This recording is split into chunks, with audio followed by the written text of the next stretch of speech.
Good evening, all. I think if there is one word that describes the feel of our political culture at Westminster at the moment, that word is decadent.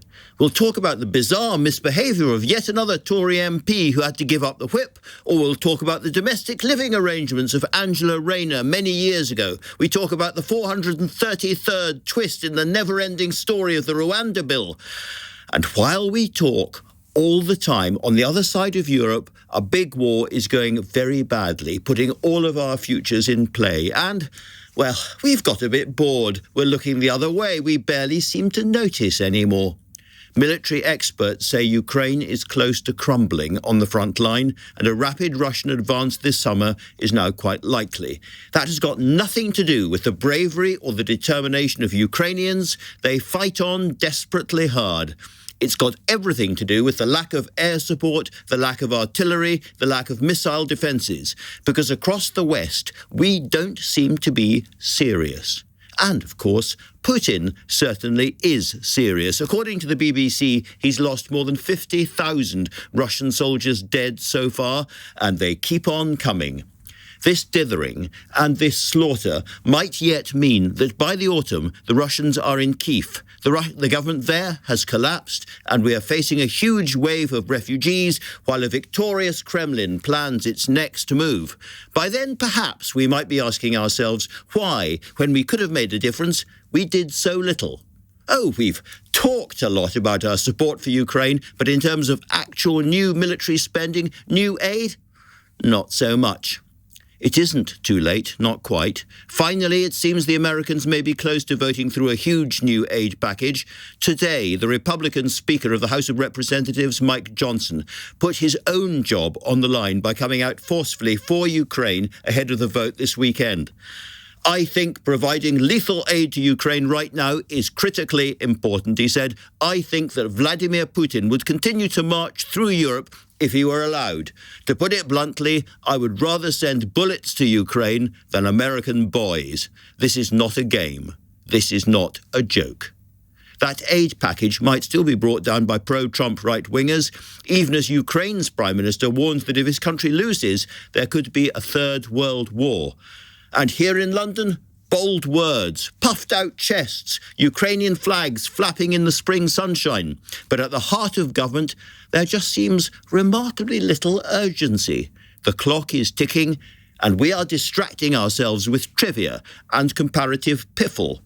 This has the feel, the atmosphere, to me, of a political culture which has lost a proper understanding of what matters and what doesn't matter. I want to hear what you think too, of course. What would defeating Ukraine mean for us? Text me your thoughts on 84850 or email me at marr@lbc.co.uk. But meanwhile, to discuss all of this with me is General Lord Nick Houghton, the former Chief of the Defence Staff. General, very good to have you here.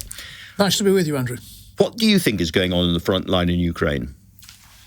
Well, I think everything that you described there. The Ukrainians have been fighting a valiant war, a proxy war on behalf of NATO to try to defeat Russia on its own. We have given a certain amount of support to that, but we've been supporting it through what are our existing levels of conventional resilience, which have become wafer thin over the last 10 or 15 years.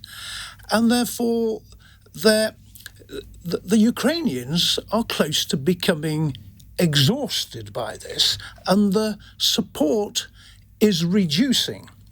And at the same time, Mr. Putin has shifted his own economy to a war footing, 30-odd% of the GDP, yes. The ability to generate munitions on a level that we just can't comprehend here. In this context, he's being serious and we're not being serious, but you used the word proxy war there. What do you mean by that? Well, by that, in many ways, there are two different sorts of war going on. Ukraine, in many respects, is a limited war in military parlance, because it's limited by both geography and the means applied. And the limitation on the means applied, in a way, is to avoid the risk of escalation by Mr. Putin into potentially the use of tactical nuclear missiles. But in fact, the wider war, if you like, is one that's against the whole of the rules-based society, and it's playing out in Ukraine, but it's also got parallels in the South China Sea, in the Middle East, and all that. And so it is a war in which we should be defending the international rules-based order as we understand it in order to continue to enjoy the quality of life which for 80 years we have enjoyed. Now then, it can't be right that one country alone, Ukraine, is fighting that war on our behalf without the absolute total support of the balance of NATO. And to be clear, they simply don't have the shells, they simply don't have the air support or the missiles to defend themselves against the Russian attack, and you'd agree they are quite close to crumbling on the front line. I think this will be, I fear, a year of decision.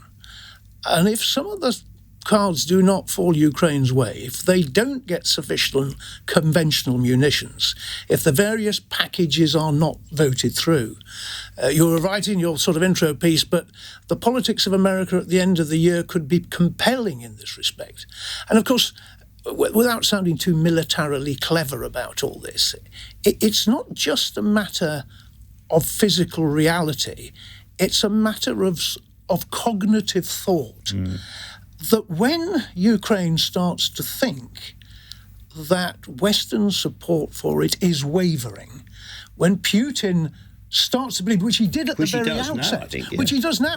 It was one of his assumptions at the outset that NATO would not perform. Now, in actual fact, they've done a little bit better than he thought. But I think he felt that in the long run, he could double down and he would see us out because we don't have that same sense of resilience. What does it mean for us if he wins in Ukraine, if he ends up in Kyiv by the end of the year? What does it mean for the rest of us? Well, there's an awful lot of people going to have to eat their words about standing by Ukraine and doing the right thing. But of course, those countries of NATO that are more proximate to the Russian border, Poland, the Baltic states, Finland, they get it. They absolutely get it. And there is this internal friction, if you like, within NATO that's saying, why aren't you doing more? So, I mean, we are one of the countries that spends a bit more in terms of GDP on defence, but what more do you think that we should be doing right now? What should be going on in terms of British defence spending? I mean, the fact that we spend a bit more than the average European NATO player, stand fast France, is slightly illusory because you've got to put that in the context of we spend an awful lot of our defence budget on the residual token capabilities of strategic authority in the world. You mean aircraft carriers?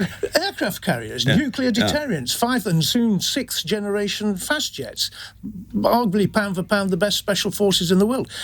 You can't invest in all those things and still pretend that you're investing in cyber defence and space and maintain the resilience of your conventional forces, which are actually at the heart of conventional deterrence. And what initially in Crimea and subsequently in wider Ukraine, has actually been a failure of conventional deterrence. British Army in 1938. Yeah, sad to say that. So what I'm saying is that although we, in many respects, in those exquisite capabilities, because we still can't think of ourselves only as a regional power with regional influence, they still attract the vast majority of the defence budget, such that we've run down what I term the war-fighting resilience of our conventional forces. I was very surprised that the Defence Secretary, Grant Shapps, didn't come out of the last budget round, waving a bit of paper saying we are going to be increasing defence spending because of the crisis quite fast. I find what, dare I say, and I don't have to show the same loyalty and integrity to government now, I'm no longer a CDS, but in the Lords.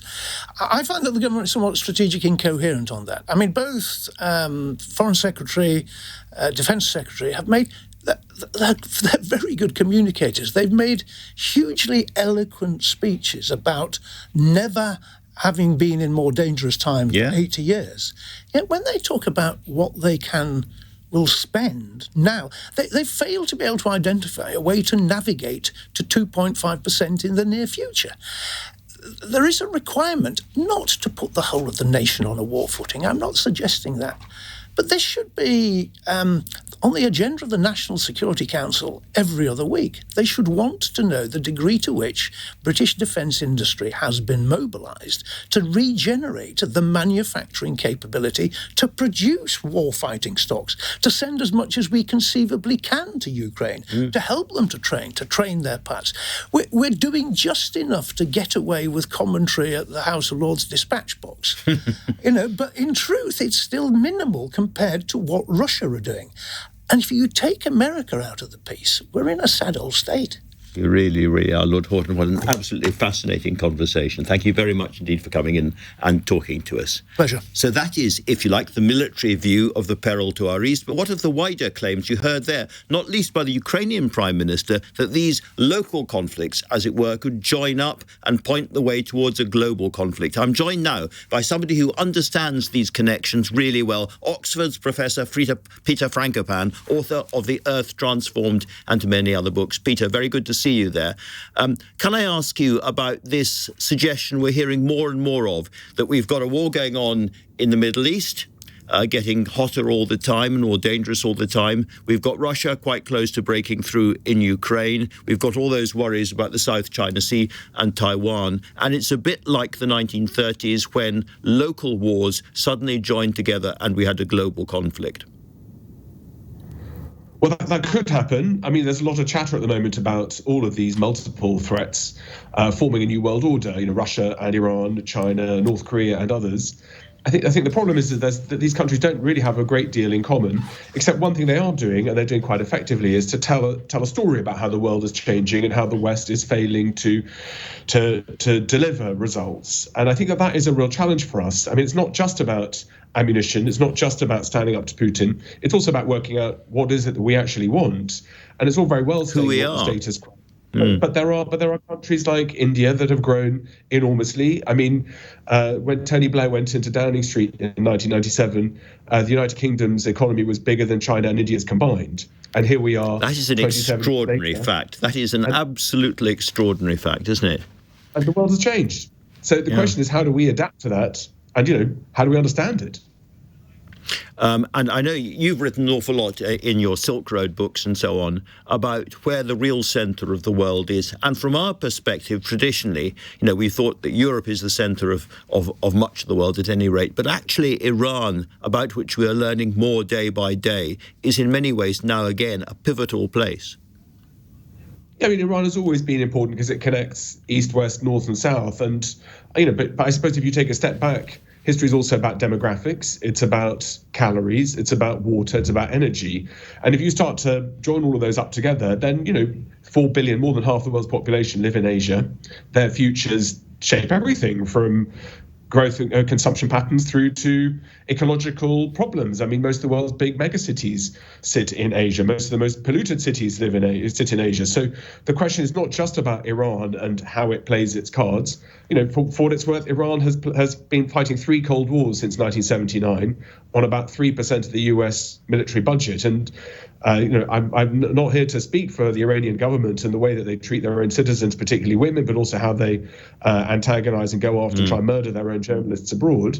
But, you could say that the outcomes that they have of dealing with a confrontation with Israel, with the United States and Saudi Arabia does show some dexterity in being able to read the tea leaves reasonably well. That could change overnight if this package comes through from Washington.